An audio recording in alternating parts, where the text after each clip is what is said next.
The following video is based on pure conjecture or speculation and is derived from observation combined with imagination. This is what we, as humans, do when we don't agree with the answers provided by the self-appointed scholarly societies, who, by the way, came about their theories by observation, imagination, and speculation. In the previous video, I discussed how the natural, intelligently designed evolution of man was possibly interfered with by expediting the evolution of the existing naturally evolving primitives, creating a slave race in order to fulfill the labor needs of an advanced race of extraterrestrial cosmic beings that were here to mine the planet's gold. Here are my observations and comparisons. First off, I believe that there are tribes throughout the planet's rural areas that have evolved somewhat naturally and are known to live in harmony with nature as it evolves. We call them indigenous, which means originating or occurring naturally in a particular place, native. We also refer to many as nomadic. Nomad means a member of a people having no permanent abode, who travel from place to place to find fresh pasture for their livestock. Nomadic means living the life of a nomad, wandering. There are many indigenous tribes throughout nature, and most, if not all, live harmoniously within the environment in which they reside. The African tribesmen and women consist of 3,000 indigenous tribes throughout all of Africa in its entirety. 260 million indigenous people currently exist in all of Asia. In the country of India, there exists 700 indigenous tribes consisting of some 104 million people. It is difficult to determine how many indigenous tribes there are in the Americas, but in the United States alone, there are 574 federally recognized Indian nations. There are 87 distinct indigenous peoples of Europe. Then there are the people of Oceania, which is a region made up of thousands of islands throughout the Central and South Pacific Ocean, which includes Australia, New Zealand, and the western half of the island of New Guinea, made up of the nation of Papua New Guinea. Oceania also includes 3 island regions, Melanesia, Micronesia, and Polynesia, including the U.S. state of Hawaii. Some of the most amazing of the indigenous are those living in the harshness of the Arctic. There are over 40 different ethnic groups living within the Arctic. This is where the indigenous people differ from those of us referred to as modern man. The indigenous evolved somewhat naturally and live in harmony with their surrounding ecologies. Modern man, and I apologize for the vagueness of the term, as mentioned in the previous video, I believe have been genetically altered to make more efficient workers and are genetically programmed to mine the resources without consideration of the damages done to the surrounding ecology. The great American philosopher Henry David Thoreau made an interesting observation while squatting in his shack on Walden's Pond. The Native Americans live, while the white man has to make a living. Examples: the American Indian would hunt and gather, only taking what was needed to survive. They would use everything harvested from nature, from the tips of the horns to the bottoms of the hoof. They only expended enough energy to perform the tasks required for survival, therefore requiring little sustenance of life in order to maintain good health. Waste and refuse did not exist in this culture. Modern man, on the other hand, must make a living, usually requiring 40 hours a week while expending much more energy, requiring more sustenance in order to maintain good health. Here is where the imbalance within nature comes into place. As mentioned before, modern man, I believe, is genetically programmed to mine the resources and performs this task efficiently and blindly, whatever the industry. Early farmers in the United States would toil the land year after year with complete disregard for the damage they were doing and eventually creating the environmental disaster known as the Dust Bowl in the Midwest. The Homestead Act of 1862, which provided settlers with 160 acres of public land, was followed by the Kincaid Act of 1904 and the Enlarged Homestead Act of 1909. These acts led to a massive influx of new and inexperienced farmers across the Great Plains. Superstitious beliefs indicated that the rain follows the plow, and science of the time believed that farming of the Great Plains was conducive to the land regarding the climate of the region. Once the farmers took hold of the land and removed the deep-rooted natural grasses of the prairies, erosion set in. The climate changed negatively, causing drought and great dust storms to form, blowing away the remaining valuable topsoil, devastating the land and the economy, which brought in the Great Depression. It was a learning experience for the industries of agriculture, but did modern man learn a lesson? The First and Second World Wars ushered in a vast need for industrial items such as copper and steel. Of course, we don't find these resources out in the open for the taking. We are required to mine these metals from deep within the earth. There are 4 main mining methods: underground, open surface, otherwise known as pit mining, placer, and in situ mining. Iron is needed in the manufacturing of steel, and the process is very destructive. Tassonite is a hard, low-grade flint-like rock ore that iron originates from and must be blasted out of the ground. Most mining techniques have a negative environmental impact. The most efficient and impactful is open surface, otherwise known again as pit mining, and consists of just that: an enormous open pit that leaves a devastating scar on the Earth's surface. Once this iron ore is removed from the ground, its processing requires much heat and energy, which in turn requires another resource mined from the ground, which, of course, is coal. Not only does the removal of coal result in massive eco-damage, such as mountaintop removal, but the burning of coal introduces dangerous greenhouse gases into our upper atmosphere, causing our planet to heat up further, changing the environment in a negative fashion. And of course, where would we be without copper? Copper is highly conductive and is heavily used within the high-tech electronics industry. And of course, the most effective way to remove copper ore from the ground is, again, the pit mining process. You often hear people complaining about the negative aspect of wind generating farms due to the visual impact that they have on the ecology, but I would rather look at a wind farm next door than a dangerous pit mine any day. Again, all mining has a devastatingly negative impact on the planet's ecology, including the least impactful, which is underground mining. Underground mining is basically as it sounds. A hole is created and tunnels established where the ore is removed and processed. Unfortunately, most gold that comes from the ground is impure and requires extraction from the ore it is encased within.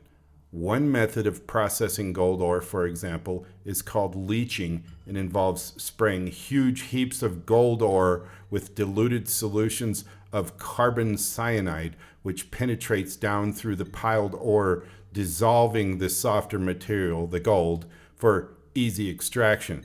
Exposure to sodium cyanide can be rapidly fatal. It has whole body systemic effects, particularly affecting those organ systems most sensitive to low oxygen levels: the central nervous system, the brain; the cardiovascular system, the heart and blood vessels; the pulmonary system, the lungs.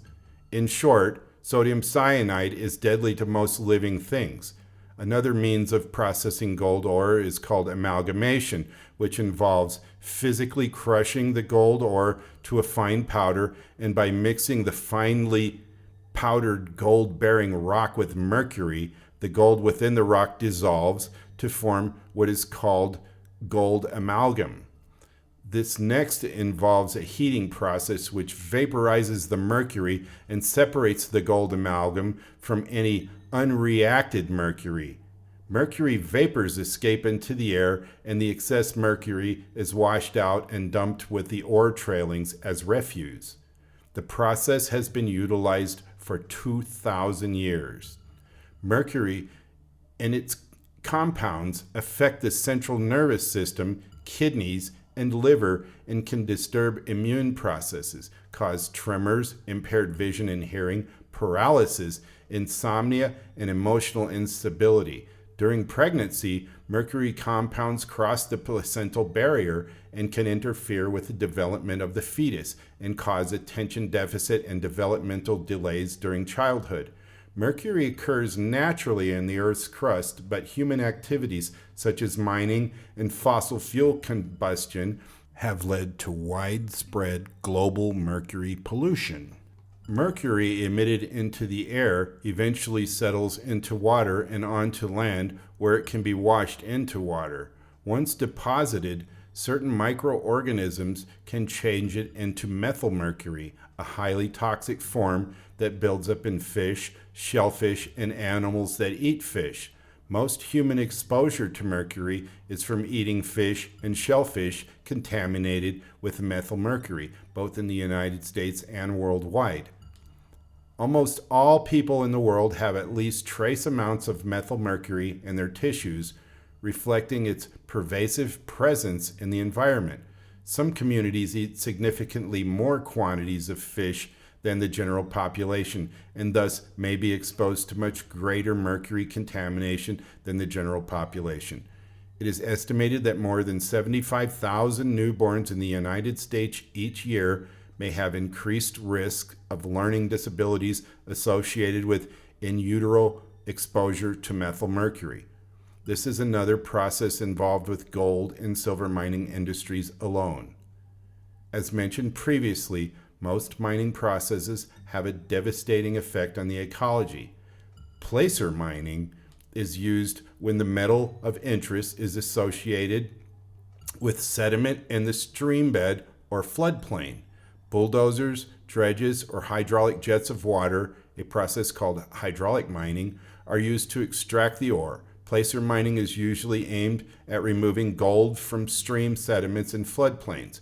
Because placer mining often occurs within a stream bed, it is an environmentally destructive type of mining, releasing large quantities of sediment that can impact surface water for several miles downstream of the placer mine. I've saved the worst for last. It is called in situ leach mining. In situ leach mining, otherwise known as ISL, is a method of uranium mining where hundreds of wells are drilled in a grid pattern over an ore body that is located in a groundwater aquifer. Water mixed with toxic chemicals known as lexivants consist of either sodium bicarbonate concentrate, sulfuric acid, or ammonium carbonate and are pumped down under extreme pressure into the aquifer across the uranium ore bed, where it creates a chemical reaction with the uranium, causing it to spread over large areas of an aquifer and then up and out of a series of production wells, and is then processed for shipment to enrichment facilities. Radioactive uranium, arsenic, selenium, radium, and lead are also extracted. In situ leach mining must be done directly in water-bearing aquifers. Drinking water comes from water-bearing aquifers. The production life of a well field is roughly 1 to 3 years. However, groundwater restoration efforts can last for 10 decades. I think we are all aware of the shameful environmental impact that the petroleum industry has had and continues to have with their on and offshore drilling practices, and then there is the fracking methods regarding the extraction of natural gases.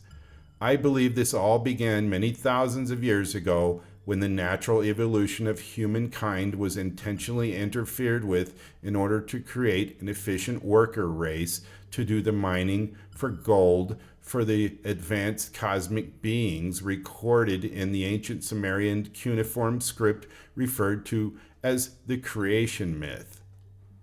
Our assignment as humans was to extract gold out of the ground so that it could be taken off planet to be used to resolve an environmental disaster on another planet. This rapidly reproducing race of slaves made these advanced cosmic masters nervous and was said to keep them awake at night with their noise. The story goes on to explain the desire to destroy the slave population via a deluge of water, also referred to as Noah's flood in another ancient text. I will speak more on this subject in my next video. I believe it to be entirely possible that these masters of man, these false gods of creation, may continue to wield influence on the human race. Oddly, in 1933, Executive Order 6102 required all persons to deliver on or before May the 1st, 1933, all but a small amount of gold coin, gold bullion, and gold certificates owned by the citizens to the Federal Reserve in exchange for $20.67, an equivalent of $413 in 2020 per troy ounce. Under the Trading with the Enemy Act of 1917, as amended by the recently passed Emergency Banking Act of March 9, 1933, a violation of the order was punishable by a fine of up to $10,000, equivalent to $200,000 in 2020, and up to 10 years in prison or both. The order specifically exempted customary use in industry, professional, or art, a provision that covered artists, jewelers, dentists, sign makers, etc. The order also permitted any person to own up to $100 in gold coins, a face value equivalent to 5 troy ounces or 160 grams of gold valued at approximately $10,000 in 2020. The same paragraph also exempted gold coins having recognized special value to collectors of rare and unusual coins, which protected recognized gold coin collections from legal seizure and likely melting. The price of gold from the Treasury for international transactions was then raised by the Gold Reserve Act to $35 an ounce, equivalent to $700 in 2020. The resulting profit that the government realized funded the Exchange Stabilization Fund established by the 1934 Gold Reserve Act. The regulations prescribed in the executive order were modified by Executive Order 6111 on April 20th of 1933, both of which were ultimately revoked and superseded by Executive Orders 6260 and 6261 on August the 28th and 29th of 1933, respectively. Executive Order 6102 also led to the extreme rarity of the 1933 Double Eagle gold coin. The order caused all gold coin production to cease and all the 1933 minted coins to be destroyed. About 20 illegal coins were stolen, leading to an outstanding United States Secret Service warrant for arrest and confiscation of the coin. A legalized surviving coin sold for over $7.5 million in 2002, making it one of the most valuable coins in the world.